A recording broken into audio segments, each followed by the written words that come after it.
Bonjour, je suis ravie de retrouver aujourd'hui Anne Sarkissian. Merci d'être là, Anne, et d'avoir accepté mon invitation pour parler ensemble des dirigeantes et leur santé, leur bien-être et leur mindset.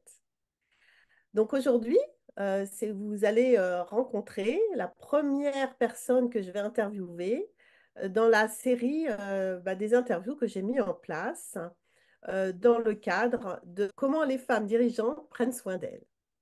Donc, merci d'être là, Anne. Et est-ce que tu peux te présenter et nous dire dans quel domaine tu travailles, dans quel domaine tu es dirigeante? Oui, bah déjà, merci pour l'invitation. Je suis ravie. C'est un sujet qui me touche beaucoup, donc je suis ravie d'être là. Donc, moi, je suis Anne Serpissian, je suis réalisatrice.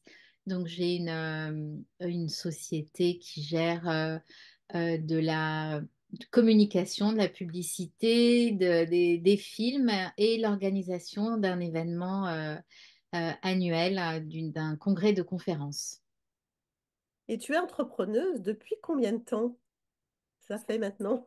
Ça fait très longtemps. Je crois que ma première entreprise, je l'ai créée, je pense que, oui, je sais, j'avais 24 ans lorsque j'ai créé ma 24. première entreprise en Ah oui, Espagne, une entreprise de déco, en fait. Donc, j'ai fait pas mal de commerce. J'ai eu aussi donc là, ça, c'était la déco, mais j'ai fait aussi du prêt-à-porter avec du dégriffé. J'ai eu aussi un resto rapide hein, au tout début des panini. Donc, d'accord. je Ah, suis, c'est marrant parce que moi, je découvre cette partie de toi que je ne connais pas. j'ai toujours entrepris en fait. J'ai jamais, enfin très peu, ça m'est arrivé un peu de travailler en entreprise, mais sinon j'ai toujours entrepris. Et donc le sujet du bien-être. Voilà. Alors justement, puisque ça fait de nombreuses années que tu entreprends, Mm, donc je voudrais que tu nous parles un petit peu des défis auxquels tu t'es confronté, tu te confrontes encore aujourd'hui, entre finalement ta vie personnelle et ta vie professionnelle. Comment tu équilibres tout ça en fait? mm. Alors aujourd'hui, hein, parce que d'expérience du passé, par exemple dans le commerce, quand j'avais un commerce à Paris où c'est ouvert non-stop, où on est responsable, où on travaille avec quelques vendeurs, mais en fait on est toujours là, où c'était des horaires, j'ouvrais à 9h30, je fermais à 19h30. C'était vraiment hyper compliqué d'avoir du temps pour les enfants en rentrant et du temps pour moi. Alors, c'était C'est vrai que le commerce, c'est encore autre chose. et Et c'est voilà, vrai. et c'était ouvert évidemment le Voilà. week-end. Les vacances de Noël, par exemple, c'est le moment où il y a Mm, énormément de travail et c'est là où la famille a envie mm. d'être D'être. ensemble. Bah oui. C'est vraiment dur, hein. Bah, Et c'est bien parce qu'en fait, finalement, tu vas pouvoir un peu nous parler de la différence, c'est-à-dire de oui, te dire, c'est pour ça. finalement, d'être Oui. dans le commerce qui est très, très prenant. On le sait, Oui. hein, le commerce est un des métiers les plus prenants. Et Ouais. aujourd'hui, dans ton entrepreneuriat, comment tu gères les choses par rapport justement à la possibilité de travailler un peu plus quand tu veux, en fait, hein. Oui, en fait, c'est ça qui m'a. Ça a été. J'ai changé de métier à cause de ça. Parce que ça me D'accord. prenait vraiment énormément de temps et pour la vie familiale et pour moi. Alors, moi, évidemment, ma santé, en tout cas, mon bien-être et aller faire un footing, bah, ou un footing, ou une marche, ça passait bien après tout le reste, hein. Ouais, ouais. Et donc, petit à petit, évidemment, j'avais toujours aspiré à faire de l'image et du cinéma, hein, même si j'ai dévié dans le commerce. Mais petit à petit, eh ben, forte de ces expériences, j'ai changé mon mode euh, de travail, en fait. Alors, Mm, quand j'ai ouvert ce resto rapide, j'ai fermé, je n'ouvrais pas le soir. Donc, du coup, mm. j'avais mes après-midi. Ouais. Et là, quand j'ai fait ça, j'ai commencé à pouvoir aller en salle de sport, etc. Mais je démarrais très tôt le matin, donc j'étais quand même, j'étais Donc, quand même est-ce qu'on peut dire, fatiguée. Anne, qu'à ce moment-là, tu as fait un vrai choix de Mm. quitter enfin, ce métier de commerce parce que tu en avais assez et que tu t'usais la santé et que tu Ouais, as pris à un moment cette décision de changer pour finalement prendre soin de toi, on peut le dire comme oui, ça. tout à fait. Je me suis dit que c'était possible en fait de vivre autrement. Et c'est vraiment ça, hein. C'était ces horaires à rallonge où je me suis dit non, mais bon, après le métier me plaisait pas énormément, mais Ouais, ça m'a permis de voir que on pouvait travailler autrement en prenant plus de temps pour soi et la famille. En tout cas, c'est clair que ça a été un des critères de d'accord. Donc, changement. tu t'es donné les moyens de changer. Oui, ouais, Tu- Vraiment, tu as fait un choix oui, éclairé, d'ailleurs, oui. hein, puisque Mm. je crois qu'aujourd'hui, aucun regret par rapport à cette Non, vie-là. pas du tout. Et aujourd'hui, bah, est-ce que tu peux nous parler, bah, dans ta vie aujourd'hui ou ces derniers temps, de Mm, tes principales difficultés que tu rencontres, parce que tu en rencontres, même si on essaye, on sait tous de faire au mieux pour prendre soin de soi, bah, mm, c'est pas toujours facile, même si déjà on a fait ce choix-là, mais quelles sont les difficultés aujourd'hui en tant que dirigeante pour prendre soin de toi, ton bien-être, ta santé, voire même ton mindset, parce que le mindset, c'est aussi bah aussi notre raison d'être et d'avancer dans notre business, en fait, hein. Mm. mm. La C'est quoi les difficulté, difficultés que tu fais aujourd'hui? la difficulté, c'est, je pense au moment du Covid où eh ben, je suis restée assise beaucoup plus longtemps devant mon ordinateur Ouais. et que cette habitude, elle est quand même restée. Je crois que je suis pas la seule hein, à Clairement. travailler autrement puisque on était enfermés. Et là, la difficulté, c'est de m'autodiscipliner pour toutes les heures et demie au moins me lever, marcher, décrocher, voilà. Mm. Et ça, j'ai mis un temps avant de parvenir à me décrocher. Eh oui. Eh oui, Et, parce que quand on est dedans, le temps passe tellement vite, et oui, on ne se rend même pas compte, en fait, hein. on s'en rend pas compte, ouais. Et je trouve que en plus on est focalisé, on est concentré d'une manière différente. Ça, toi, tu pourras mieux l'expliquer que moi, hein. Donc qui forcément peut-être nous fatigue plus. Mm. Et voilà, là j'ai eu du mal. Après, il y a eu une prise de conscience où je me suis dit, ah, là, c'est pas possible. C'est un moment quand j'allais marcher, puis quand d'un coup je me suis dit, mais en fait, je suis essoufflée, qu'est-ce qui se passe? Ben, il se passe que ça fait 4 mois que tu n'as pas été marcher, quoi. Et que, bah oui, tu es en ligne et il y a du monde, et donc dans un. Il y a de l'enthousiasme et un entrain d'être là, de communiquer Ouais.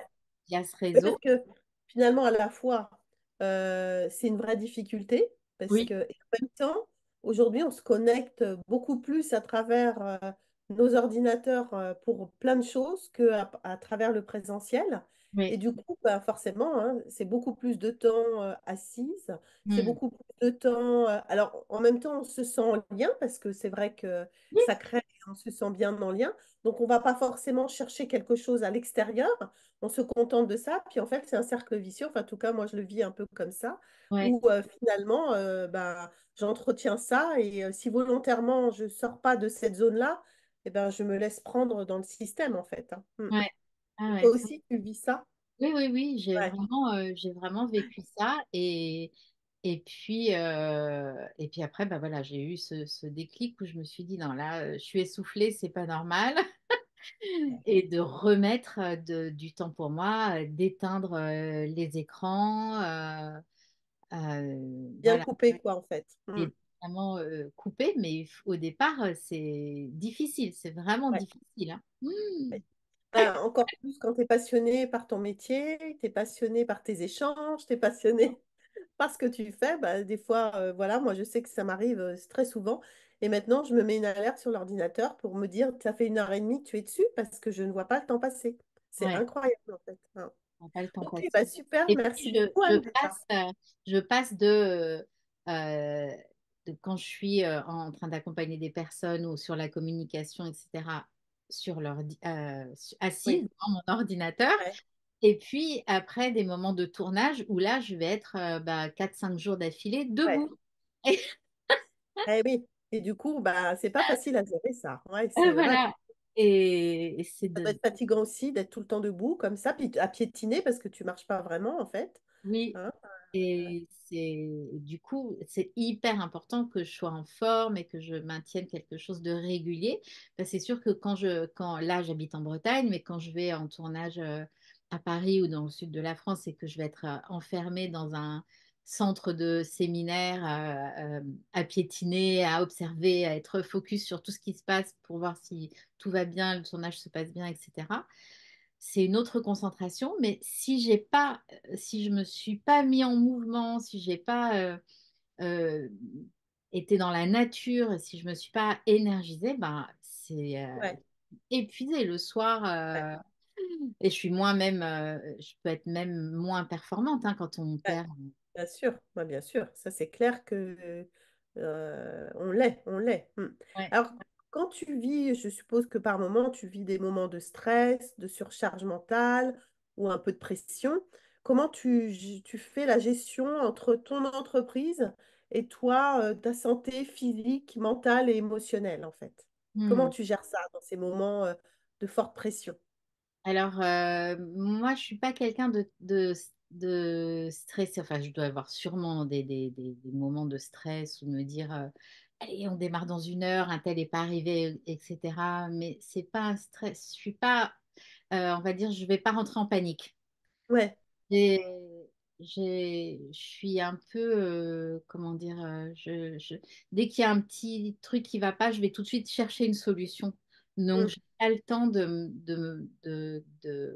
d'être dans un stress, du moins consciemment, hmm, parce que comme j'ai un mauvais sommeil, je me dis que inconsciemment, il doit y avoir des choses qui se travaillent la nuit et que forcément, enfin peut-être, je ne sais pas, qu'il y a un stress, en tout cas qui est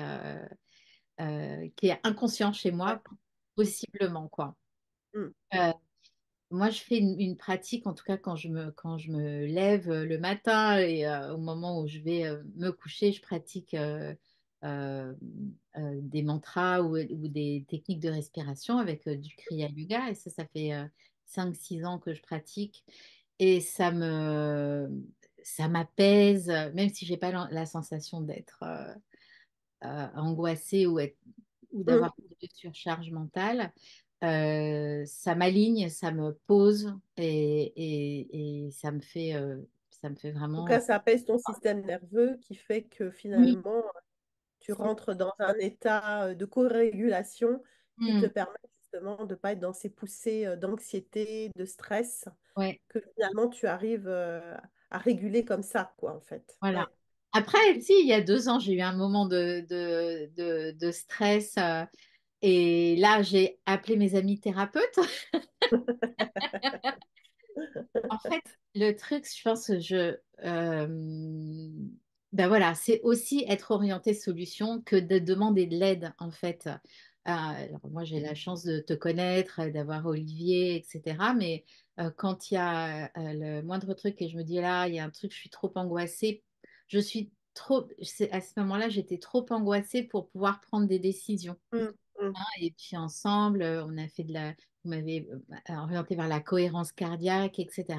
Mais je pense que là, si je devais donner un conseil, c'est le premier truc, c'est de ne pas rester seule et à vraiment Ouais. Oser demander de l'aide hein, quand on oser sent demander de qu'il y a la l'aide. Si on n'a personne dans son entourage qui est thérapeute, prendre rendez-vous avec un thérapeute comme Valérie.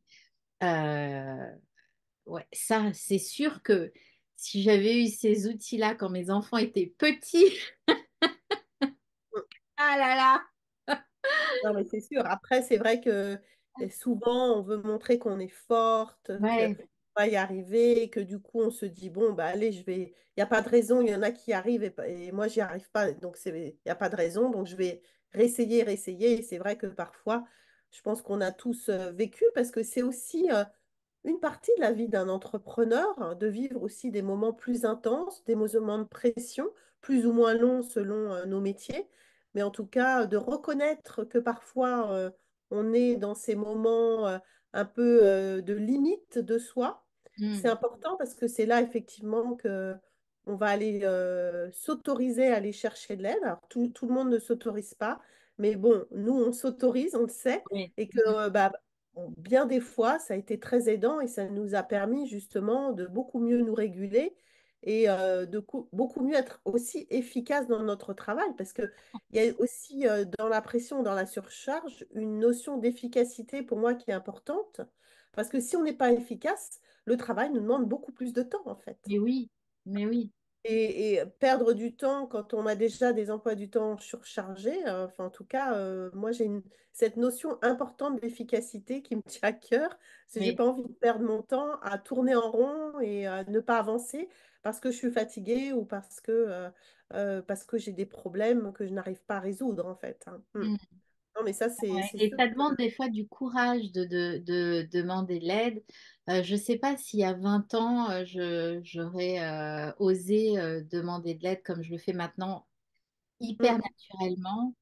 Et ça, c'est un grand pas en avant et ouais, très ouais. important. C'est aussi un travail sur soi d'oser Oui, ça, demander, parce qu'on nous apprend tellement tout le temps à être forte, ouais, à gérer tout toute seule, qu'à un moment, on ne sait plus demander de l'aide parce qu'on a l'impression que c'est pas possible, que c'est comme si on était faible de demander de l'aide. Mais pour moi, c'est au contraire une force d'oser demander de l'aide, en fait, hein. Mm, vraiment. Et puis, enfin, moi, je suis seule dans mon entreprise. Il y a eu des moments où j'avais des entreprises où j'ai été en associé. C'est pas pareil que là aujourd'hui où je suis seule à la gérer. Et quand on est seul, ben, mm. euh, c'est plus de charges. En tout cas, pour prendre les décisions, les Oui, bonnes décisions, il faut oui, avoir tu peux pas t'épauler sur quelqu'un l'aide. d'autre. Non, ouais, c'est ça. Ouais, ouais. Et du coup, ouais. Non, mais Aller en c'est important. nature, Ouais. aller en nature pour se réancrer. Mais comme là, à cette période où il y a 2 ans, où j'avais plus de Facebook, il y avait plus de je sais plus quoi, je pouvais plus remplir la salle. Enfin, c'était un moment vraiment charnière. Ouais. Une sortie en nature et aller me balader ne suffisait pas, quoi. Bien sûr que Mhm. ça me faisait du bien au corps, mais c'était pas suffisant pour. Eh oui, parce que tu traversais une période bien difficile et Ouais, qu'à ce moment-là, même tes rituels, c'est ça.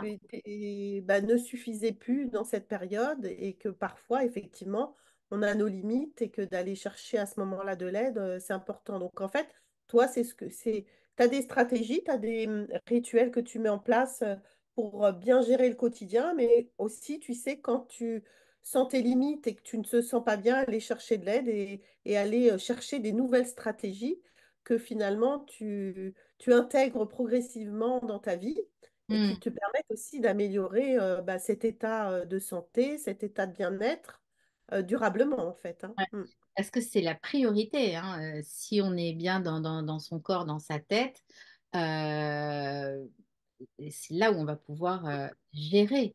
Ça n'empêche pas, une fois qu'on a passé ça, de se dire, tiens, j'ai cette idée-là pour débloquer quelque chose dans mon entreprise. Est-ce que je vais voir un business coach pour lui exposer Mm. et lui demander son avis? Pourquoi pas? Mais on est déjà on est déjà plus dans une charge mentale, etc. On est déjà apte en fait Ouais, à ouais. comprendre ce qu'il va nous dire aussi. Et est-ce que toi, parce que je sais que bon, bah, tu as un très très gros réseau d'entrepreneurs Mm. autour de toi parce que tu es très en lien avec l'extérieur de ton business aussi. Est-ce que toi, tu remarques que beaucoup de femmes souffrent quand même bah, cette difficulté à équilibrer leur vie personnelle et professionnelle et du coup se sentent toujours tiraillées entre... parce que, enfin, moi, je trouve qu'aujourd'hui, de mon point de vue, la femme, elle donne beaucoup aux autres Mm. souvent au détriment d'elle-même. Oui. Et entre son business et sa famille, elle donne beaucoup. Et ce qui fait que bah, ça lui fait un emploi du temps très surchargé. Et en même temps, bah, la femme aime bien aussi contrôler les choses dans son business et Donc, et dans sa famille, ce qui fait que bah, cette surcharge ne fait que augmenter puisque quelque part, elle ne délègue pas. Ça, je le remarque. Je ne sais pas, toi, comment tu perçois les femmes avec lesquelles tu travailles. Est-ce que tu perçois cette difficulté-là?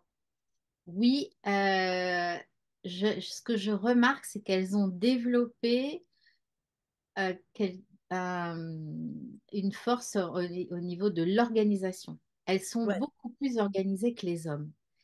Hum, Donc oui, elles contrôlent, mais en même temps, il y a, c'est vraiment très, très, très organisé. Je vois la différence quand je travaille avec un homme ou quand je travaille avec une femme qui a en plus ben, son homme à gérer, ses enfants à gérer, etc. Il y a quelque chose de beaucoup, beaucoup plus organisé. Après, oui, en connaissance de cause, elles font passer les enfants avant elles. Les femmes, elles ont voilà, plus de priorité hum.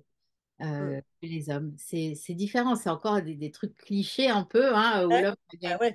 plus d'argent à la maison, alors que bon, Ah ma oui, et puis quand même sur le fait que bah, la femme, elle gère la maison, elle gère la famille, oui, même si aujourd'hui il y a quand même pas mal d'hommes qui aident.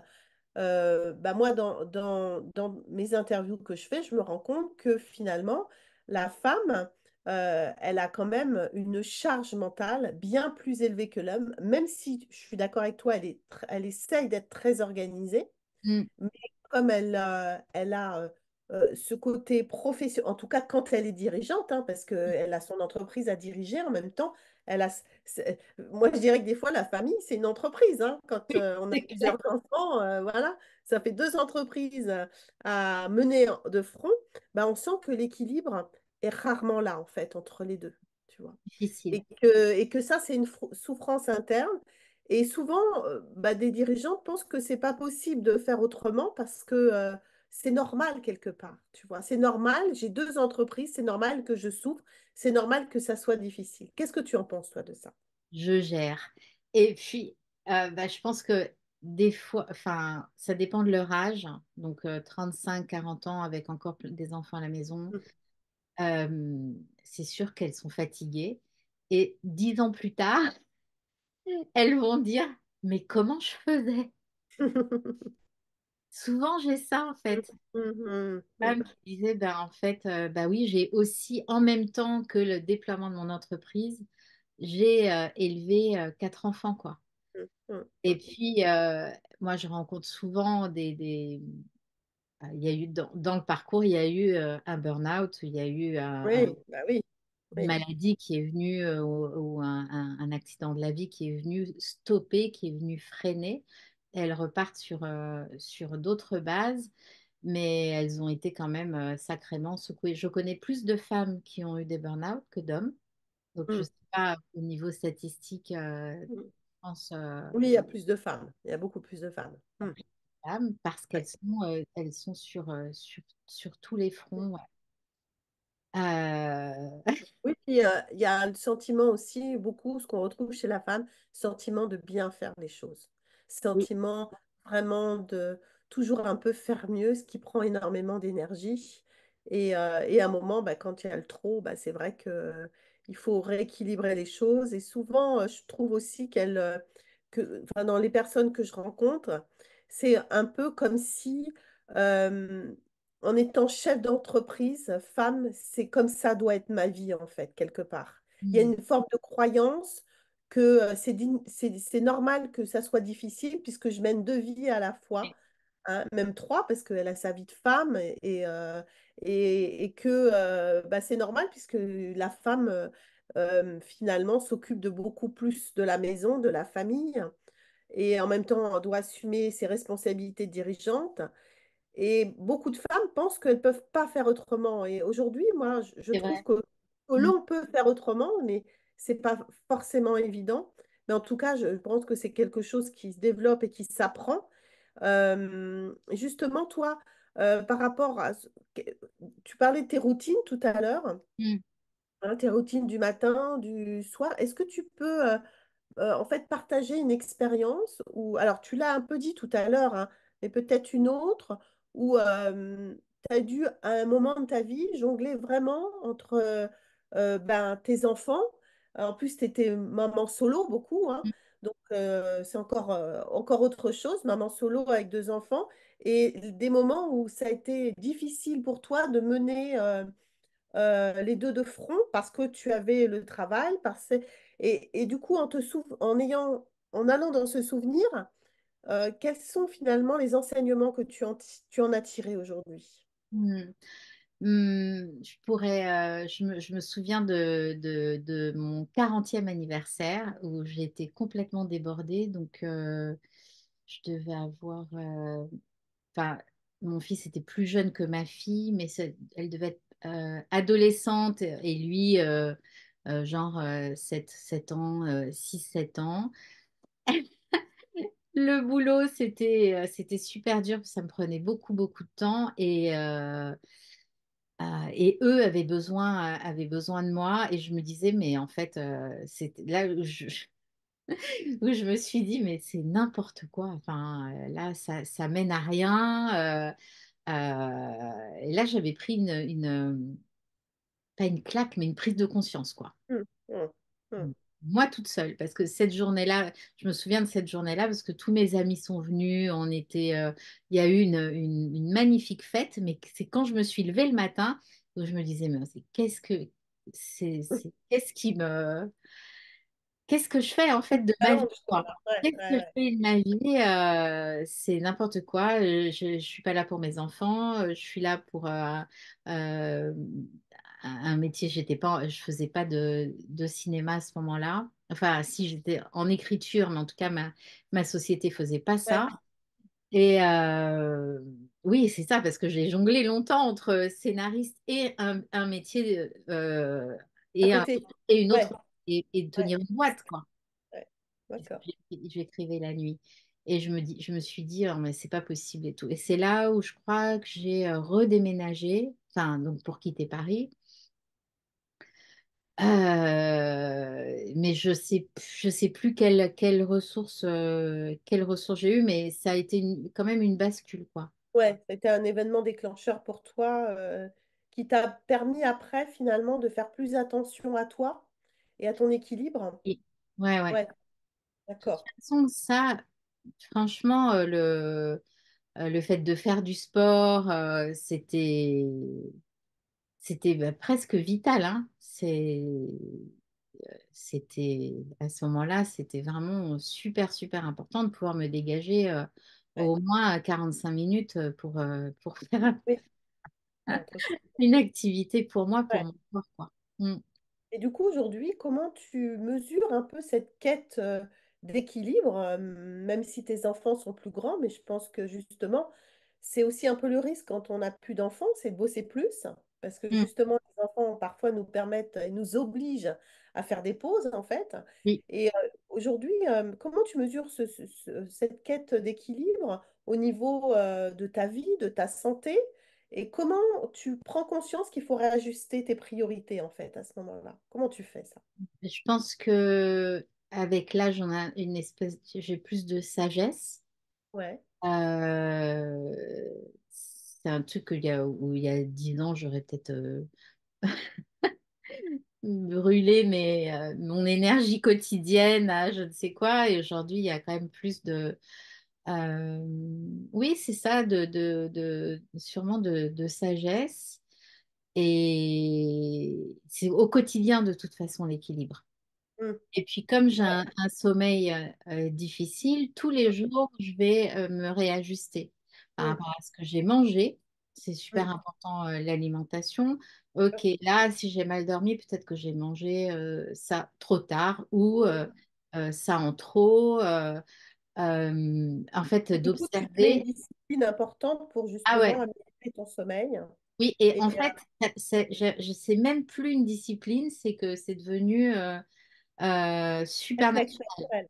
Mm. Ouais, c'est devenu vraiment, vraiment naturel, quoi. Et d'observer, de noter à quel moment j'ai bien dormi. Et puis aussi en relation avec la lune, la pleine lune, la nouvelle lune, etc.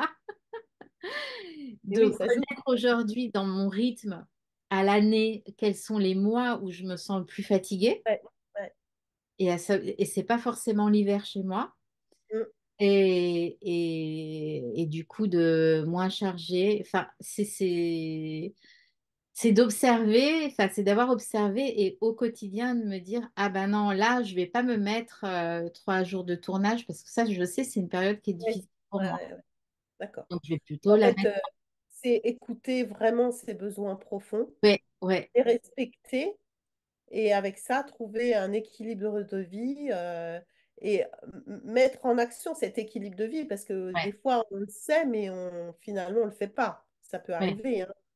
On se dise, oui, oui, je sais qu'il faut que je me prenne du temps pour récupérer, mais en fait, je ne le prends pas ce temps pour récupérer. Donc, toi, ce que tu dis au final, c'est que tu as réussi à te mettre une hygiène de vie qui Oui, te c'est ça. permet d'être plus facilement dans ton bien-être, dans ta santé et puis Mm, dans ton mindset, parce que si on oui, n'est pas dans cet équilibre mm, santé, bien-être, bah, notre mindset, il plonge hein, un peu, on ouais, va dire, hein. ouais. Et du coup, qui permet aussi d'avancer et d'entreprendre Mm, mm, dans nos métiers, en fait, hein.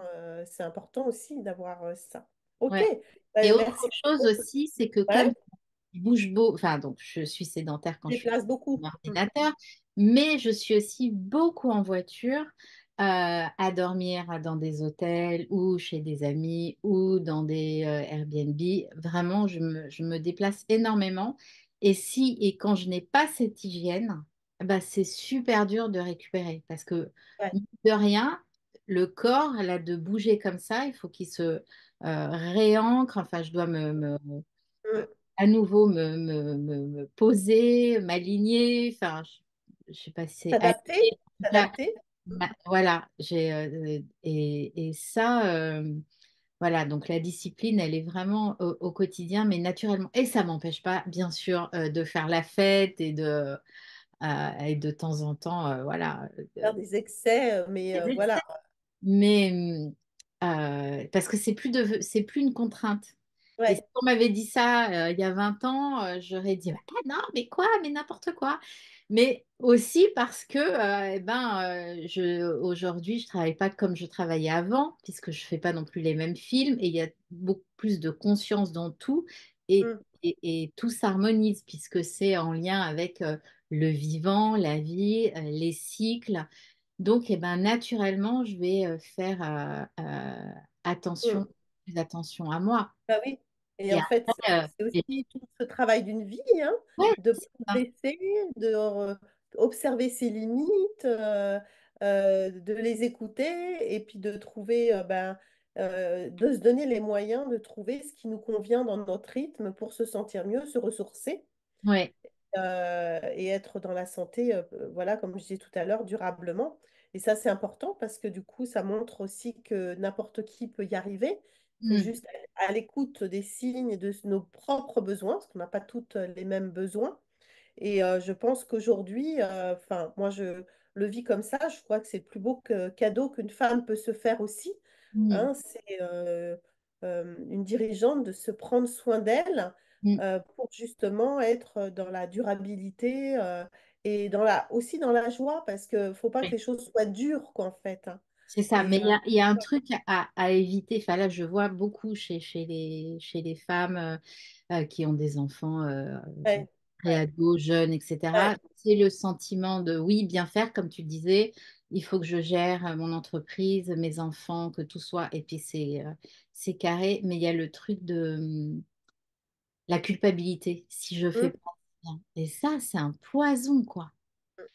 Ah ben Donc, ça, c'est important que tu le soulignes parce que je pense que, la ah, culpabilité est l'émotion que la femme ressent le plus. c'est affreux de voir ça, hein.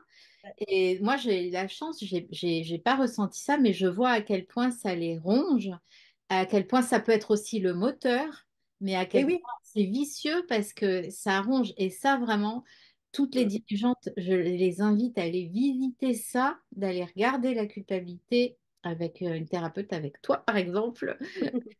Mais Non, mais en c'est cas important de... parce que, Ah oui, comme je disais tout à l'heure, la culpabilité vient du fait qu'on veut toujours faire mieux, ouais. toujours faire plus et qu'on a l'impression qu'on fait jamais assez, quoi, en Oui, fait. c'est ça.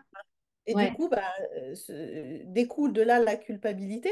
Et ça tombe bien parce que je voulais que on termine cet entretien justement par quel conseil tu donnerais à toutes ces femmes dirigeantes, leaders, ouais. entrepreneuses.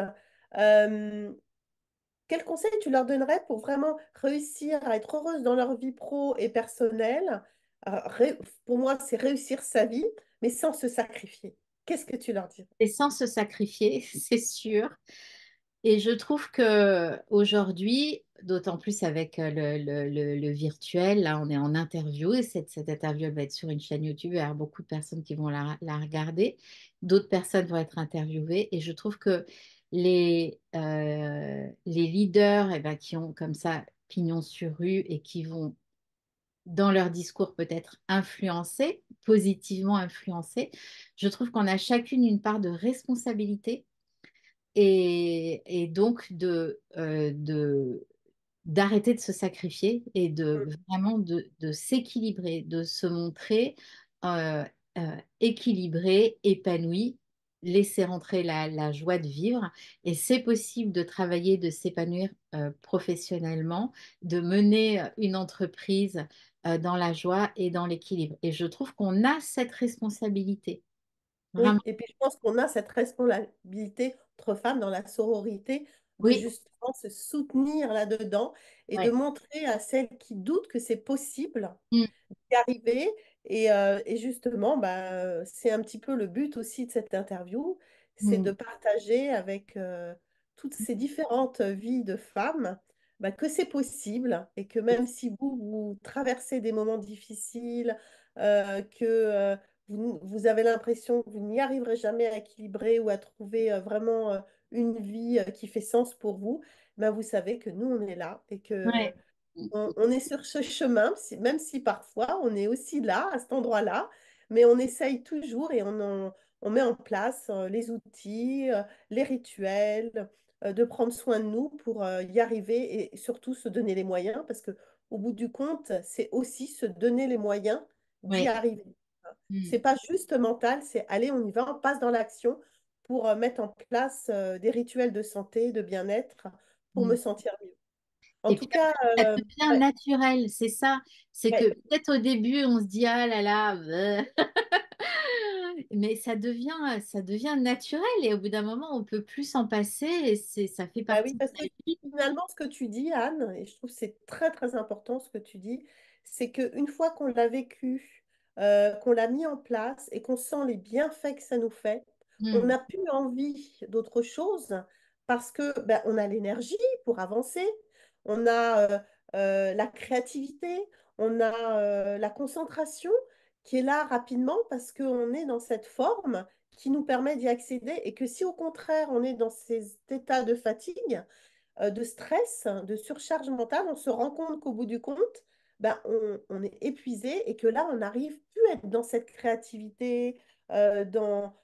on ouais, n'arrive plus à avancer en fait dans notre business. ouais, Et du coup, c'est pas OK, quoi, quelque part. Et là, on doit prendre une décision. Qu'est-ce que je fais? Est-ce que je m'occupe de moi ou est-ce que je continue droit dans le mur? Parce que c'est souvent aussi ce qui se passe pour certaines femmes, c'est mm, que, bah, à un moment donné, elles se confrontent au mur et là, bah, c'est vrai que des choses plus graves peuvent émerger, hein, et on n'a pas trop envie que non. ces femmes vivent ça, en fait, hein, Ah non, tout non, non, simplement, vraiment, c'est sûr, hein, parce qu'on sait qu'on peut l'éviter, en fait, hein. avant le burn-out, vraiment, le burn-out, c'est quelque chose c'est difficile de s'en remettre, hein, même si on dit qu'il y a un cadeau derrière. Moi, ça m'est pas arrivé, mais je vois Oui, hein, que c'est difficile. Donc, prévention avant, surtout, c'est ça, c'est ça. c'est possible de On n'est pas obligé de travailler souffrir, autrement on en n'est pas équilibre. obligé pour trouver Ouais. l'équilibre dans sa vie, ça c'est important de le conscientiser, comme tu dis, Mm, hein. En tout cas, ben, je vous invite à aller voir aussi ce que fait Anne Sarkissian, qui est une très très belle réalisatrice, qui accompagne aussi beaucoup les entrepreneurs à leur visibilité. Donc, je vous invite vraiment à aller voir ce qu'elle fait parce qu'elle nous fait des magnifiques films de qualité et de la découvrir un peu plus à travers toutes ces différentes vies. En tout cas, un grand merci, Anne, d'avoir accepté cette invitation. Merci pour ton partage. Merci Merci. à toi et puis bravo pour tout ce que tu fais, toutes les belles personnes, toutes les personnes que Voilà. tu accompagnes. C'est un boulot magnifique, magnifique. Merci Et puis en Anne. plus, depuis que tu es quand même infirmière depuis toute jeune et tu continues comme ça dans cette lancée à vouloir à aider, à accompagner, c'est magnifique, j'adore. J'ai beaucoup d'admiration. Merci beaucoup, Anne. C'est important pour moi, en tout cas, hein. C'est un peu ma lignée de Oui, vie, ma mission de vie, voilà. Et ouais. aujourd'hui, ben, moi, je remercie toutes celles qui nous ont regardés ou qui nous regardent ou qui vont nous regarder. Et je suis ravie d'avoir passé ce moment avec toi en toute simplicité. Et je vous invite vraiment, toutes vous, toutes les femmes, à prendre soin de vous et à vous occuper de vous. Et si vous avez besoin, nous, on est là pour vous aussi, pour vous soutenir. Voilà. Merci à toutes et à très vite pour une prochaine interview. À Au bientôt.